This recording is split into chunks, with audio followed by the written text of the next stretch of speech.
AI is just everywhere in construction right now, but most companies have got no idea how to actually get started and use AI. In this episode, I chat with technology expert Erin Khan and discover the blueprint for getting started with AI today. Before I kind of jump into that, I was hoping you could just bring me up to speed on your background quickly again. Yeah. Just so that I can capture that for the audience. My name's Erin Khan. I am the founder and senior consultant at Erin Khan Consulting, where we work with contractors as well as tech providers to connect with each other to help create a better built environment and help us build better. So what that basically means is contractors need a little help with getting technology and implementing it and making it effective. Oh, yeah. And startups as well need a little bit more insight into the AEC world. So I kind of help both with each of that. And then my background, how I got into this in the first place, because it definitely was not a linear journey, or at least I think I didn't think of it that way. I studied civil engineering, and then my senior year of school interned as a project engineer intern. Really cool experience renovating one of the buildings on my high school college campus. And Yep. Trojan. yeah, yes, great experience. Trojans. Loved the team, loved the construction industry, but was basically like, why is the paper, the size of me? Why are there stacks of paper everywhere? Like, why aren't the iPads being used as well as they can be? So I really got into technology from that very first experience and just loved it. So got a few more project experiences in the field, but kept coming back to the tech. That eventually led me to Suffolk Construction, where I started first as a regional, later on as the national director of construction solutions, just focusing on technology for innovation with operation processes. So that was fantastic, and got to also work a little bit with the Suffolk tech team, coaching startups through their Boost program, but eventually got tired of big corporate and then started consulting, which is basically more of the same stuff. It's just been a fun run, kind of working with different contractors and startups and a lot of different projects. So really happy to get into some of the details today. Very cool. Very cool. So would you still consult back to a big corporate if they came knocking? It depends on the project entirely. So some things are a great fit. So a lot of things are not, right? So it depends on the project entirely and like the scope. But yeah, I wouldn't necessarily rule anything out per se, because there's so much and the landscape changes so fast. So it's up to us to all work together to keep pace with it. Yeah. I like your personal mission there to build better. So and you obviously feel strongly that technology is the way to do that. Technology plus, increases in skilled labor, but definitely technology I think does help with that. Yeah. It's one of those things that's inevitable, right? I mean, we think of like industry 1.0, 2.0, 3.0, 4.0, et cetera. It's not going away. It's part of our world and how we operate as human beings. There's always going to be somebody with a creative idea, an innovative idea that turns into something that changes how we function and operate in the world. So I think the more that we partner with these innovations and systems of change and make it an asset to us instead of, suffering through the chaos that comes with change, we can kind of find our way through it a little bit better and hopefully, ease some of the problems that we see in day-to-day life. As I made that, I'm just going to dive straight into AI, by the way. Let's do it. The new model out today as well, which looks really impressive. The Fable model, which is like the public mythos version, which is really impressive on the new benchmarks. Does AI actually make that more difficult in terms of that change, because it is such broad use cases? It's quite overwhelming. Has that changed your role, and does that make it even harder? Yeah, that is such a good question, and it takes me back to just defining what is AI, because I think today we tend to just jump straight to LLMs and in our minds like, oh yeah, that's AI and that's what's, out there. But it's so much deeper, right? There's, for example, like computer vision has been around for a while, right? I mean, we've been applying that intelligently and effectively in other areas. So I do think AI, as we speak about it in today's terms, does tend to accelerate the innovation engine, so to speak, because it just makes it really transparent who's using it, who's getting the benefits, who's being like more competitive because of it. So it's generating this excitement, and nobody really wants to be left behind or leapfrogged, right? So it is helping to promote that, but it also does come with its own challenges, right? So the theme that I see happening a lot is that teams want to dive right in, and then it kind of backfires on them, and there's this whiplash effect where they have to pause and say, actually, we don't have any internal data resources in place to handle this. We now realize that we need to figure that data piece out first before we can get on this bullet train of AI adoption. So I think maybe there is another part to your question there, but remind me if there was. No, that I'm seeing similar in that, when you're implementing or trying to adopt, some technology in the pre-AI era, the kind of use cases were a lot clearer. And, a lot of the data was in that system, or at least there was some kind of source, and it was narrow. However, with AI, it's, vast amounts of data are needed, and it needs to be kind of good quality data so that it has the right context, and it needs to be business data, project data, and then you have the user in their kind of single player mode benefiting from all that, and then trying to take that single player mode and scale it across an enterprise is a bit of what I'm hoping to kind of go through today, which is that kind of an adoption playbook. But that is change. That change, I think, seems to be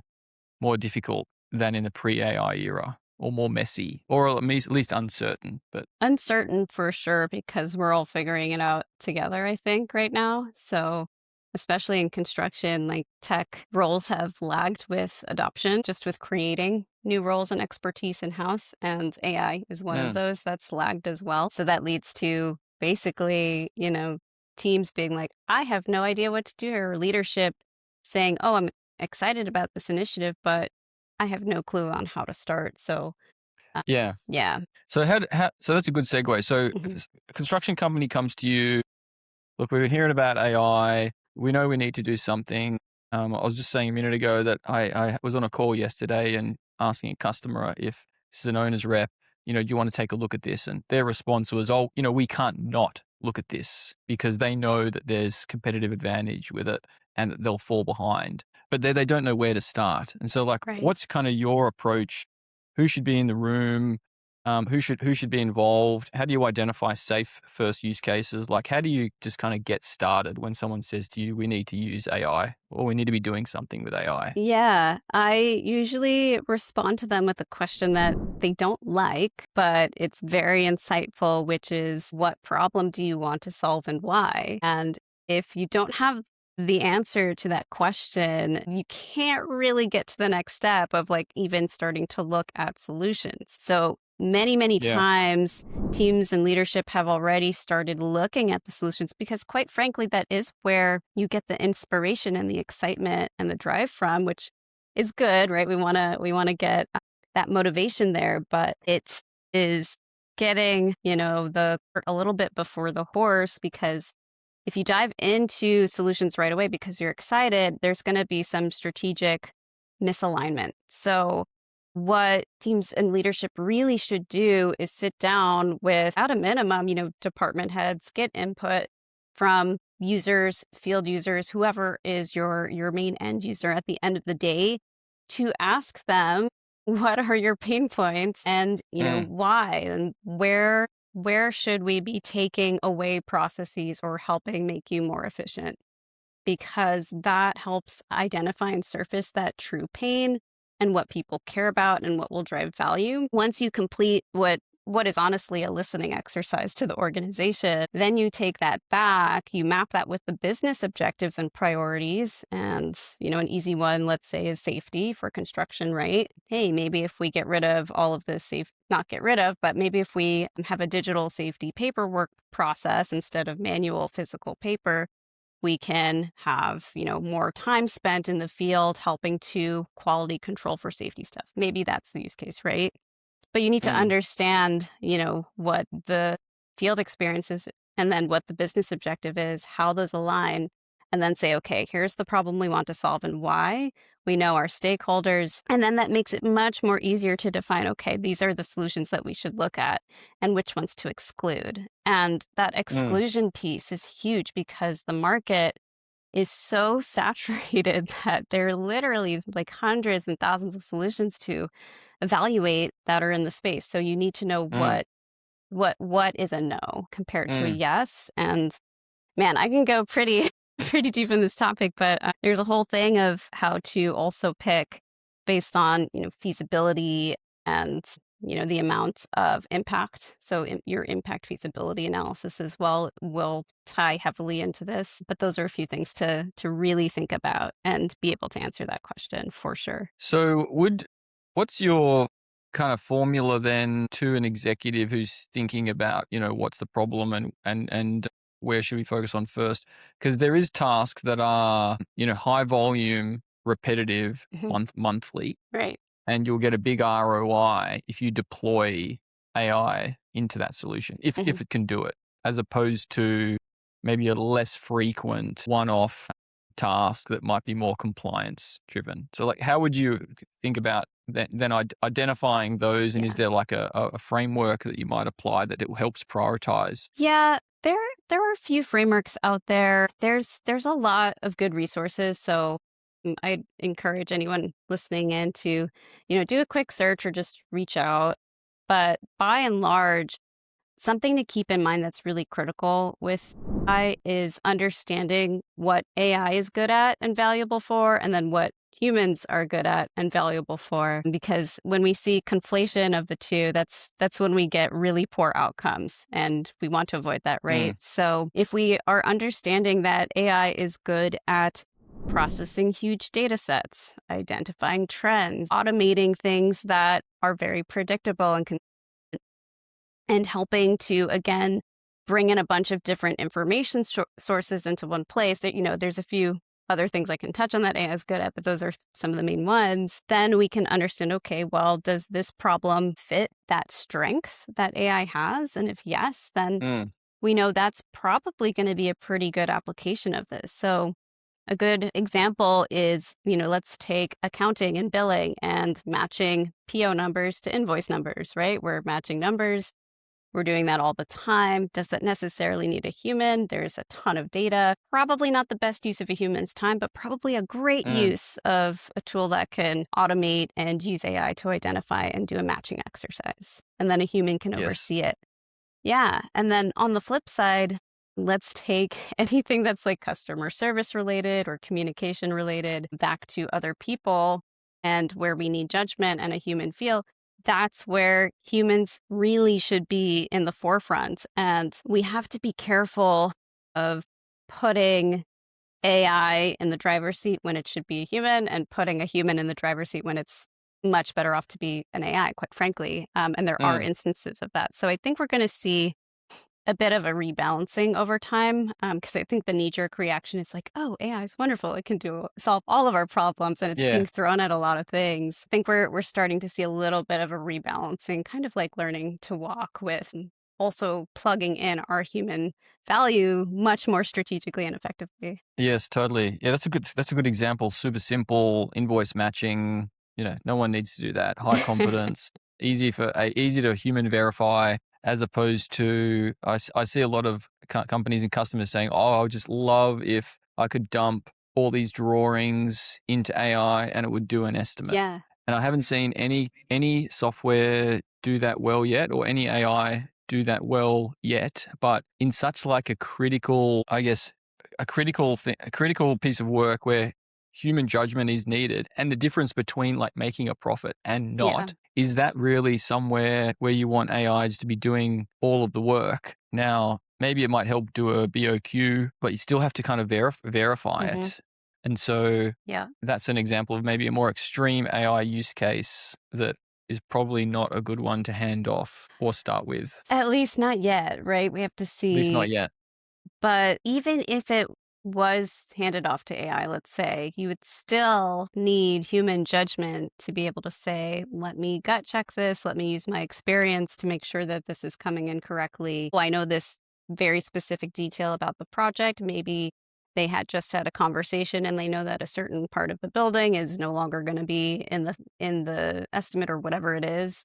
And yeah, I can't know that magically, right? So you need that human No. input. The other thing too that I don't think it's talked about enough is even if AI is also really good at a process and we're using it for that process, we will still need people to do that process in some aspect, because that's the way that a lot of early career professionals learn, is by doing these, more intense, time-intensive, tedious tasks.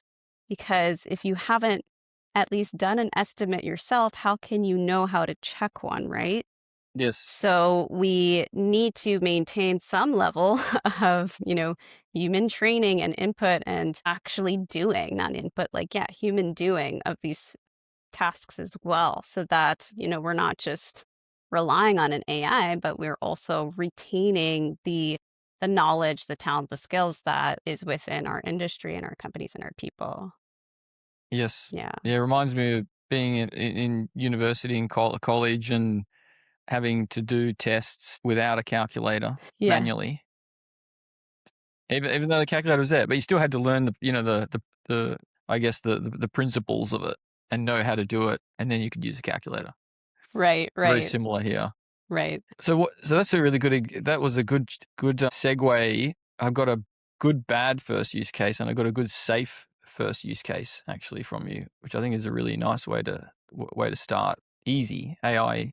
I guess an easy way to start with AI. You can actually just use the current tools to do that. Now, if you were then to go a bit more aggressive and run like a pilot across more than just one person. So there's all this kind of doomerism out there at the moment that, Yeah. these corporate pilots are failing and McKinsey said they're all failing and it's not working. It's not been my experience, but maybe I have been working in different use cases. But how would you, hearing that news and with your experience, what would a good AI pilot look like as you try to take something from starting into like a more of a test case now for enterprise application? Yeah, I think there are a lot of factors, especially when you look at construction or AEC industry, on what makes a good pilot and what makes a good AI pilot and how to scale it. One of the first things, I mean, there's so many things. We don't have days though to chat. So one thing to keep in mind is, cost, because I think what happens often is that quickly Mm. costs through initial pilots or just a couple of pilots, they quickly add up. And then the team that's running it says, oh no, we didn't realize that this would be, very quickly out of budget or out of scope for what we can achieve. So it's, again, just From on tokens, like in yeah, terms of like consumption. exactly, running up Mm. those token consumption costs. So really making sure you're projecting that out fairly, or as accurately as you can, and using a sandbox environment, right? So you might want to, depending on the use case, use a sandbox to de-risk the rest of the organization. And then it also comes down to what I said in the beginning, right? The listening exercise. Are you rolling out something that people actually want? Huge question there. So you'll probably be you'll probably be more successful if you have something that is actually genuinely of interest to your end users. And when I say that, it really means just finding those what we call innovation champions. So these are individuals who, they already are open-minded. From my perspective, it doesn't matter how techie they are. They just have to be gung-ho about like, hey, yeah, I want to try the new thing. And if it works great, I'm going to tell everybody about it. That's really all that matters, right? They're going to try it Mm-hmm. and then they'll share it. Promote it. Yeah. Yep. If it works well, right? So make sure you do your homework and get something that has a high likelihood of working well, and find those innovation champions and strategically work with them on those earlier pilots and help, build that coalition. So there's a lot of culture building that goes into it. And, we're people at the end of the day, and people need to speak to people. It takes time. It's not easy by any means. So it's not a technical thing at all. It's more so a like psychological, cultural change management thing. And Yep. I think we tend to focus on the technical aspects, yes, which are important, but hopefully you've had, some good processes in place ahead of time to vet through all those technical things. And then it's a question of like, okay, now that you have, the process and the tech piece nailed down, hopefully you'll see how the pilot goes. Do you have the people lined up and ready to go? And it also comes with leadership buy-in as well, right? So this is all Yes. assuming that leadership is supporting the initiative. There's good communications going. You also have the solution that you're piloting helping with those communications as well. So a high level of engagement and good first-time experience too is really key. Yes. So I think on that cultural thing, it's definitely a privilege. I mean, I always promote it as a privilege and a business level initiative to kind of be part of one of these pilots. Mm. And so generally, I'm recommending participants and champions who want to be on an executive pathway, do something extracurricular Yeah. outside of a project for the business. So you might have executive sponsor, champion, as you were describing. What's your view on getting some naysayers in the pilot too? Because it is a bit of a normal distribution. Yeah. There's the people who are kind of right up the front, two Yeah. standard deviations from the mean, but you also need to try and convince a naysayer. Is Yeah. it good to have one or two naysayers in a group of 5, for example, or Yeah. So I guess I would even go back and skeptics? challenge Yeah. like limiting just to innovation champions. So I think there's a nuance here. Like, yes, find your champions, get them in, engage them, work with them. It'll be very helpful to running the pilot, but also have it, I would say, why not? And have it be open to anybody to sign up and self-volunteer too if they're interested, right? So Yes. Oh, great. Good idea. Mm. sometimes the most interesting feedback and, top engagement comes from somebody who's just going to self sign up, right? And they don't necessarily need to be identified by a specific process or anything. Yes. So I think that open funnel is also part of bringing in, a quality team to kind of help process these early pilots. With naysayers, that is quite an interesting concept. Maybe not naysayers per se.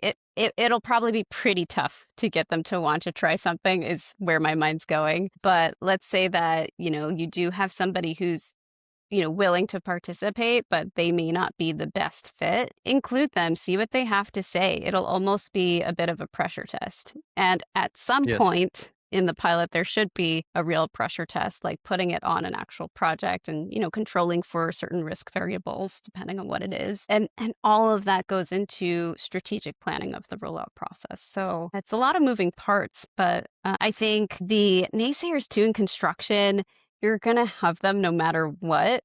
There will always be somebody that just will not use and will say everything terrible about a perfectly great solution. So just be prepared for that. It's part of, the industry in some regard. And there's pushback in every industry too, right? So it's not necessarily Yes. unique to construction worlds. But usually, once there's enough adoption, and again, those champions maybe they're telling everybody about the project starting to get on board with using something more often, they'll start to look around and see like, hey, I noticed my colleague is out of the office, right on time, and I'm still stuck here doing some of my paperwork. Like, I wonder why that is. So Yes. it's a matter of getting them curious about the capabilities at the end of the day.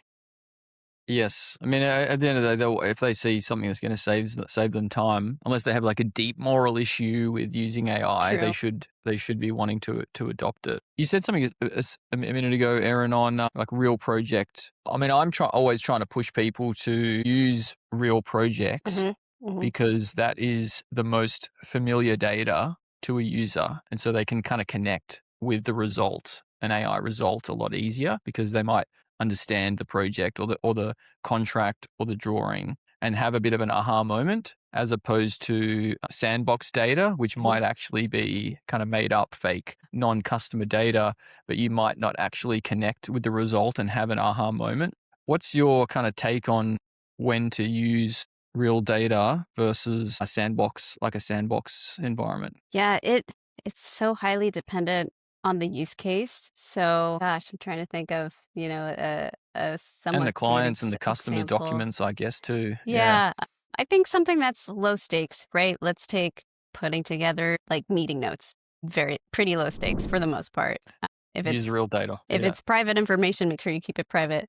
But for the most part, pretty low stakes. Probably going to be pretty fine to just use that in your day to day. Hey, I went to an actual meeting with my team. Here are the notes that I got from my AI tool. It did these things that I really liked. It did maybe did this one thing I didn't. So evaluate the risk and the exposure and the training of the Yeah. person that's actually using the tool on whether they know how to responsibly use it or not, right? If we look at things like maybe it's cost information and we're dealing with financials and we need to have a connection to our database, to the, whatever it is that the AI is looking at. Maybe don't do that on a live project right out of the gate. Maybe do that on a copy of a live project just to make sure the team is on, one, how those integrations and connections work.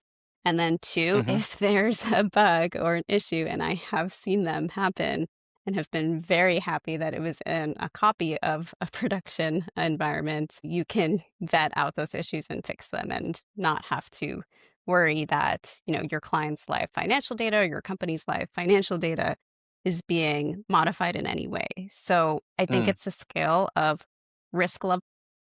And then also looking at, again, the training and competency of the person who's using the tool. So that's another important thing that we need to start thinking about too as part of our skill sets as AEC professionals. Yeah, that responsible use is important. I have heard this term popping up, shadow AI, and this is where organizations have had that, let it rip style attitude where they're kind of giving out all these Claude or ChatGPT subscriptions and letting people connect up all these apps with all the new, MCP connectors that are available. And suddenly you have this, I guess, this web of AI tools out there that are connected to a whole bunch of systems, and the IT team basically has no idea where AI is deployed or what these AI tools are connected to. And it might find I think it has benefits in the adoption and getting people using AI and getting their feet wet. But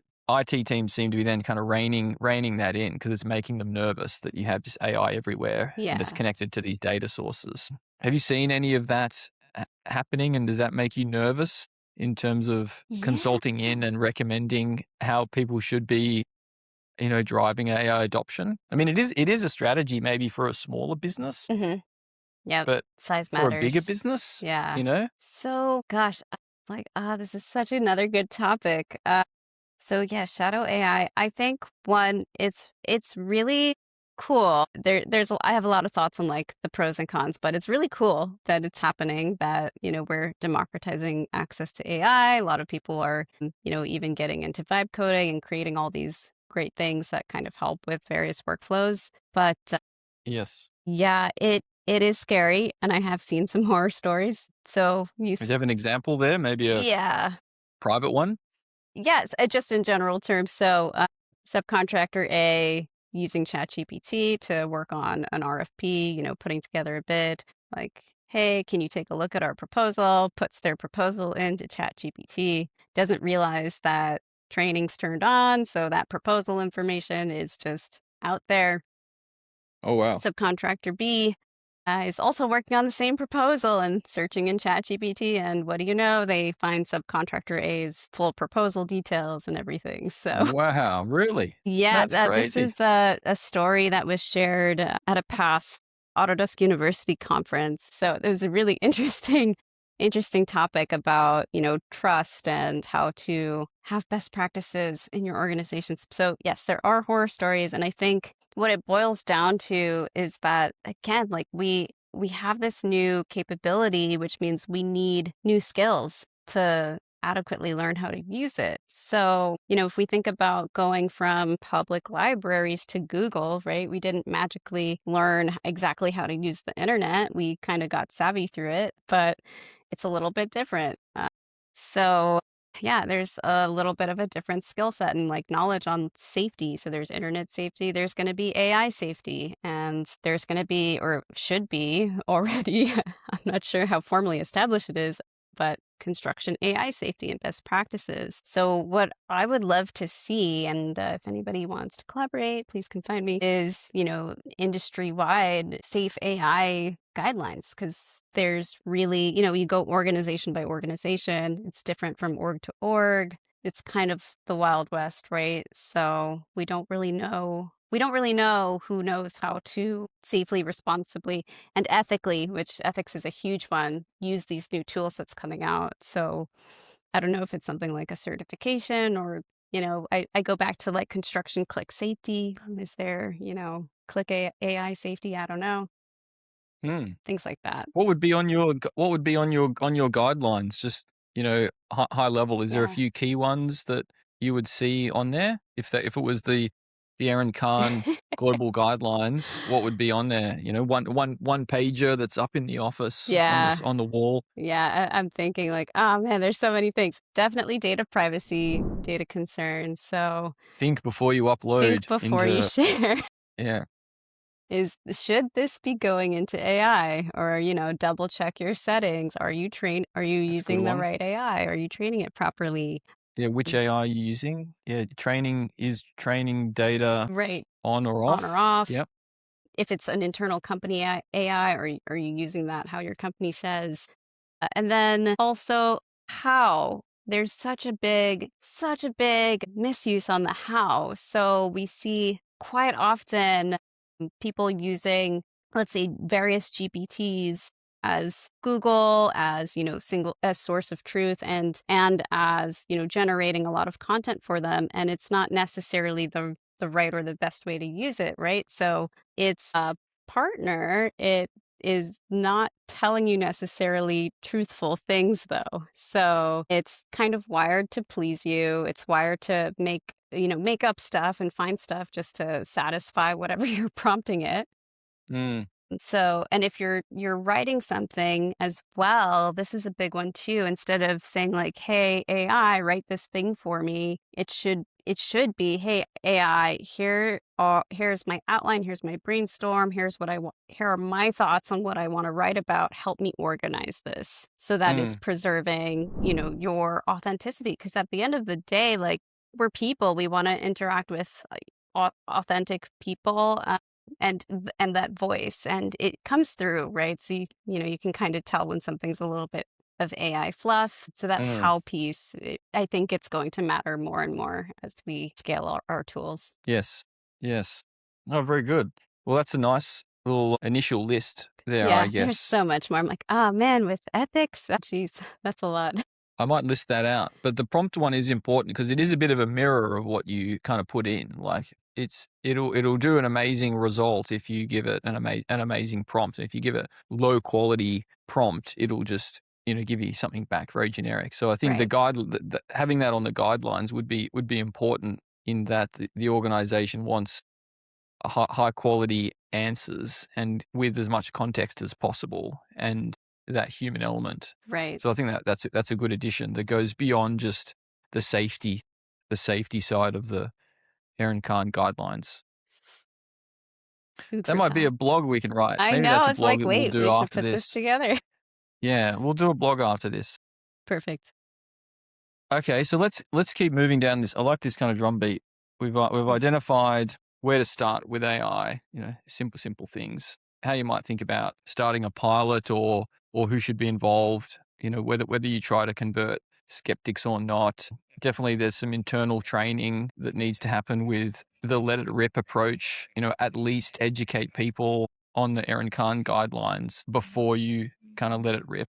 Now, taking a pilot and then going to like enterprise adoption seems to be a stage where most of the industry is at. Like, I don't know if I'm really seeing a ton of companies that have fully operationalized like some traditional software, like an AI use case. Now, once a pilot works, and I'd be really keen to hear some examples of this, once a pilot works, how do you go then scaling that across an enterprise for like a medium to large GC, for example, as a base to use? Yeah, and it's interesting. All roads kind of lead back to what's the problem you're trying to solve and why. So hopefully through that answering that initial question, you've landed on something that's broadly applicable and has high value across the organization. So what that means is if you're going enterprise wide, you should have an enterprise problem that you're trying to solve. So if it's not an enterprise problem and you're trying to scale it across all regions or departments, whatever it is, teams, there's nowhere for it to go. So make sure that your problem fits the vision. So for example, like every project has safety on it. So if your problem is safety and you're using AI to help support that, that makes it extremely relevant and will capture the interest for adoption. So there's some like basics there, right? So I think there's also, a really key part of being able to identify early on from early pilots if it's not viable and saying no, which is really hard, right? So don't necessarily push something through because it seems exciting, and even though it might not be getting as good feedback as you thought, maybe leadership still really likes it for whatever reason, there should be governance and mechanisms in place to, again, be able to say, like, no, this actually isn't a fit. Here's why. So those governance mechanisms and like the accountability of how the pilot is actually, managed and who's determining, success, what are the, metrics of success, failure, that needs to be really clear from the beginning, because you don't want to spin your wheels and go down a road that leads nowhere, right? So the ability to pivot really fast is also a key skill to have, especially with this tech that kind of changes what seems like overnight.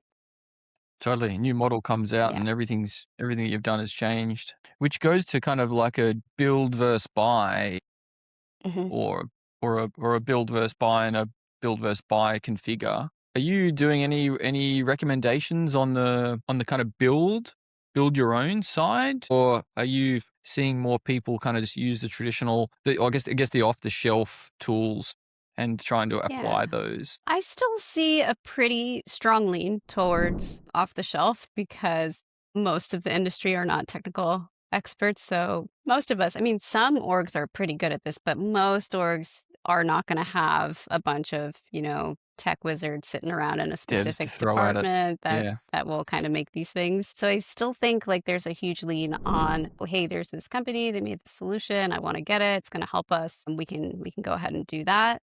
And I think what we're starting to maybe see and appreciate a bit more is like platform. Gosh, I was gonna is agno. I'm, I want to say Harness is agnostic. like, yep. Agnosticity. I don't know if that's a word. Agnostic, yeah, platform agnostic or Yeah, model agnostic. yeah. So the quality of being agnostic is being elevated a bit more. So the more plug and play that we can have on our base platform, which is our data system, right? That's where it makes it much easier to do actually both. So Mm. both get a point solution off the shelf and develop something internally to just plug and play it in. So I think, if we have safe AI usage too, it kind of leads more to that internal development too. Mhm. So yeah, it's going to be interesting. I mean, it already is. It already is so fascinating to see the different things that are happening. But what kind of dictates, on the company level on which way you're shifting, I think comes down to what's your data environment? Is it set up well so that, a tool can just plug in pretty easily and you can take it out and plug a different one in and your data will still be good to go? Because what used to happen is, our ERPs back in the day would be very, very difficult to swap out. So just Mm. good, Still are. solid systems would get, your processes done, but very difficult to update or switch, things like that. And that's definitely changing. So we'll see. So does that mean that you're kind of doomed if you're listening to this and you're a GC and you're on-prem and using these old on-prem solutions? I mean, there's been a big push to go cloud Yeah. over the last 10, 20 years. So maybe people shouldn't have waited that long, but are you Um, kind of doomed in the AI era if you're not on cloud? no, so you're not doomed. It's kind of interesting. And I would argue, sure, it's going to hurt to get off one system and go to another. It always does. There's always some change, but you're not doomed. And I think that's because, especially in construction, we have this leapfrog effect where, sure, maybe you're on an on-prem system, but if you want to switch, I think we have a level of, cloud expertise and digital transformation expertise that helps make that jump, that leapfrog, a lot easier than it would be Mm, to, for example, move from one on-prem to another on-prem, move from that slightly newer on-prem maybe to a cloud and on-prem system. I know I've seen some of those where you're kind of in this hybrid mishmash and then move from that to fully cloud and then move from fully cloud to, well, I guess, yeah, digital enablement and then, AI enablement. So instead of going through all of those painful steps, you're kind of getting a chance for a clean slate in a way. mm, So it's a chance to yes, bring in, a fresh data team, get kind of the best resources on the market to help set you up in a really good way for long-term investment. So there are some benefits yes, for sure. yes. There is also some benefits counterintuitively to being on-prem because Hmm. although you may not have access to the latest models that are accessible basically exclusively in the cloud, a lot of the open source models are actually getting really good. And you can download those Right. models and run those models locally and have essentially all of your own data sovereignty protected with you and running in your environment. So there may be a rise of that as the open source models get a lot better for those who really want that data security side, because that really is the best way to assure that is to Yes. host your own data. Even now with Claude, you can kind of run a local Hmm. with Claude Cowork on your desk. So there is a bit of a shift there. I'm not sure where that will all land, but I agree with you. I don't know if it is a I don't think you are doomed, actually. It might actually end up being a benefit. Yeah, we might start to see some funky hybrid scenarios come out of all of this, which, Mm, yeah, we'll see.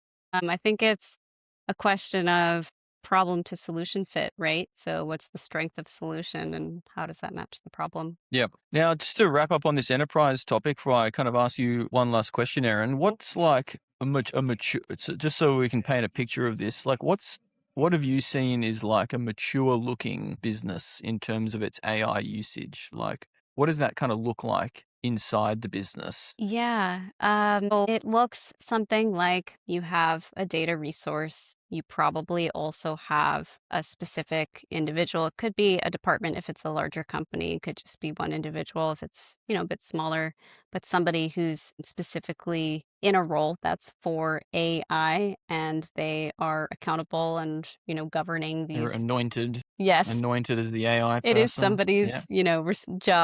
job responsibility to oversee these initiatives and like work with key stakeholders to, make them successful. So you have like the data investment, you have actual AI expertise and leadership and all of this in-house. And I think mature organizations too, they have a lot of governance and checks. So you're getting input from risk and legal and probably, finance and insurance and probably a couple other key stakeholders there that I'm not thinking of right at this second, but there's well-established governance processes. And again, I brought up a couple times like know when to say no or when something doesn't pass a check. So there's some of these checks and balances built in, which it can make things go a little bit slower, but they're for good reasons, right? And some of those reasons were maybe hard won over a lot of experience. I also think if you look at the talent and just the skills of the employees at that organization, they're probably, a little bit further ahead on those AI skills, right? So maybe they are already having training that's data literacy. Maybe there's training, there should hopefully, oh man, I hope there's training everywhere about here's how to use AI according to our new IT company policy, here are additional resources on how to, upskill yourself so you're using these solutions most effectively and understand how they work. So there's some competency that's not just in those leadership roles or those departments that are specifically for AI. That competency is also in the individuals using it. Yeah, and then I think to even push it a bit further, the most mature organizations, they've been experimenting with technology, not just AI, for quite some time. So they tend to just be interested in innovation and invest in innovation. And it shows because they remain competitive. They are, industry leaders, thought leaders, and maybe even producing research in these areas or creating smart partnerships with those who are doing research in these areas. So yeah, lots of indicators of those who are kind of, I guess, have this skill as a At the really upper end. big strength. Yeah. Yeah. Yeah. Yeah.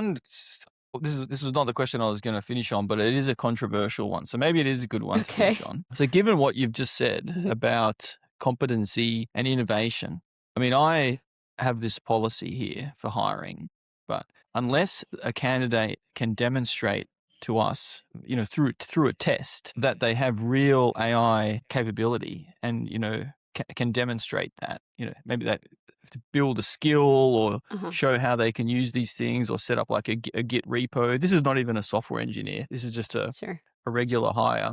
What would your advice be to all those people hiring out there? Would you rule people out who don't have the competency because that's just part of this new world? Or Hmm. would you, and maybe, and I guess Yeah. I'm keen for the real answer, not like the, job replacement and, Oh, it's no. going to be hard Yeah. for people. I think it's an interesting question, but that definitely our position at Mast is Yeah.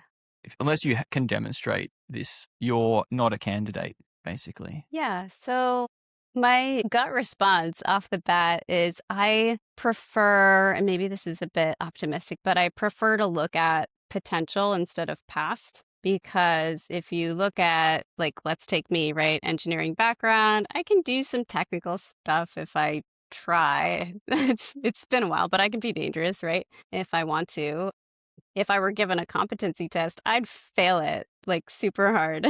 But if I learned just a tiny bit, I'd probably be fine and pass with flying colors, right? But so to me, and it goes back to, what I was touching on with the innovation champions. Are they interested?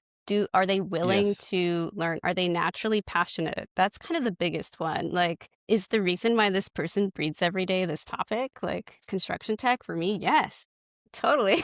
Mm. So it's related to that. Like, yeah, I'll go the extra mile. I'll learn how to do something. I'll figure that out. It's sealed deal.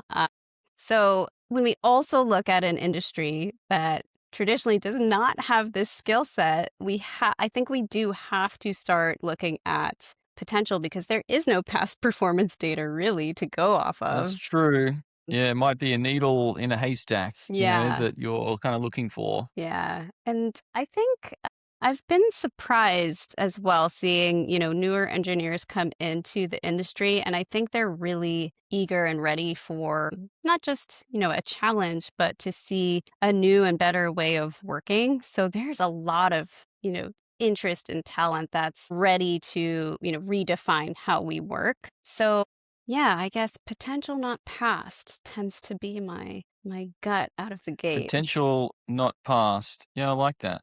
So as long as they can demonstrate potential and agency in this area, Hard to gauge, then yeah. there's still a good hire. So we wouldn't be ruling people out just because they haven't had the chance to access or use some of these tools as yet. So maybe I'm being a bit brutal actually Well, with my hiring at Mast, but one could argue though, do you need to have that in whatever stage you are in your organization? So who knows, right? I mean, mm, hopefully, that's the matchup there, but needs change over time for organizations, right? So we'll see. We'll see. Yeah, and it's a hard we thing. will. People are hard, right? So it's an art form a little bit. It is, yeah. Well, I'm keen to pick this back up again in 6 months or something and see Yeah, what you're kind of seeing on the ground there because for sure.